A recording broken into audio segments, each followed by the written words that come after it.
Ya pemirsa, kini kita ke berita terpopuler yang sudah kami pilihkan. Top news untuk yang pertama ada koleksi dari Rolex Harvey Muiz pemirsa. Ya, sebagian harta kekayaan Harvey Muiz, suami Sandra Dewi maksud kami telah disita oleh Kejaksaan Agung terkait kasus penyelewengan izin penambangan ilegal di wilayah PT Timah Tbk.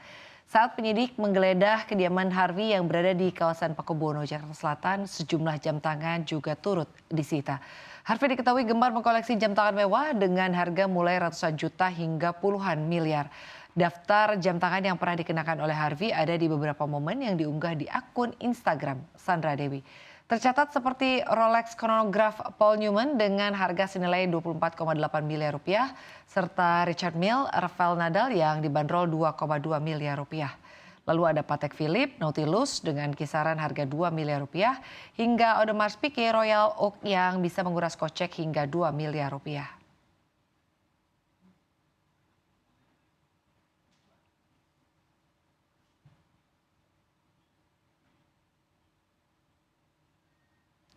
Kita ke berita terpopuler selanjutnya, pemirsa, ada Sri Mulyani yang menjadi saksi di MK. Menteri Keuangan Sri Mulyani Indrawati merespon mengenai dipanggilnya Mahkamah Konstitusi sebagai saksi dalam sidang sengketa Pilpres 2024. Bendahara negara ini mengatakan akan memenuhi panggilan pada Jumat 5 April jika mendapat undangan resmi. Respon Sri Mulyani ini seiring rencana Mahkamah Konstitusi memanggil 4 Menteri Kabinet Indonesia Maju sebagai saksi dalam sidang sengketa pemilihan Presiden dan Wakil Presiden 2024. Salah satunya adalah Menteri Keuangan Sri Mulyani Indrawati. Selain Sri Mulyani, yang dipanggil adalah Menteri Koordinator Bidang Perekonomian Erlangga Hartarto, Menteri Koordinator Bidang Pembangunan Manusia dan Kebudayaan Muhadjir Effendi, serta Menteri Sosial Tri Risma Harini. Jika tidak ada perubahan, 4 menteri tersebut akan diundang pada sidang Mahkamah Konstitusi di Jumat pekan ini. Hakim MK menilai keterangan dari 4 menteri itu penting. Selanjutnya para pihak yang berperkara dalam sengketa Pilpres tidak dapat bertanya ke para menteri dan pertanyaan hanya diajukan Hakim MK.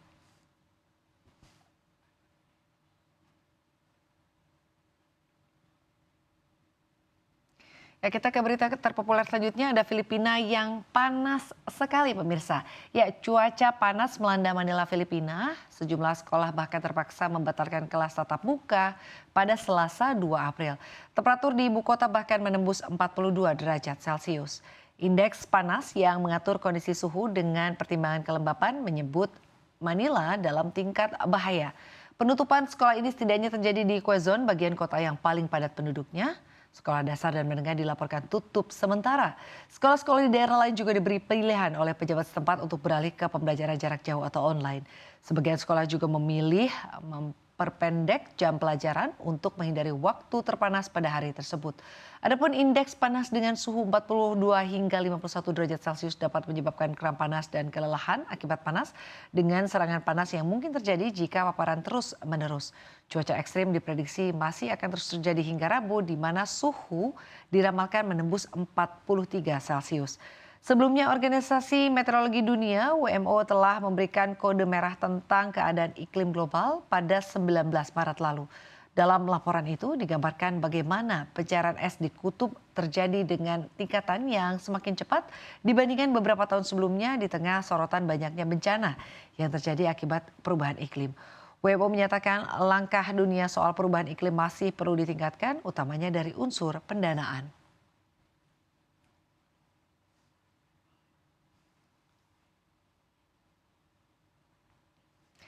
Ya, berita selanjutnya mengenai Israel yang bikin Raja Salman mengamuk.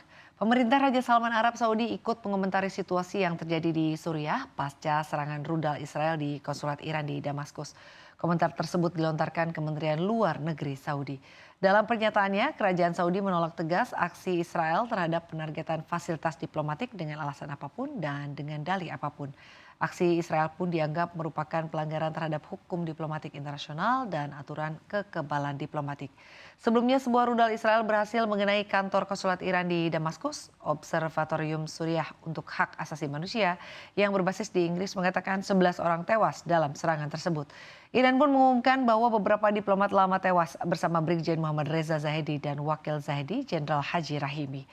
Dilaporkan juga bahwa Brigjen Hossein Amirullah, Kepala Staf Umum Pasukan Al-Quds di Suriah dan Lebanon, termasuk di antara korban.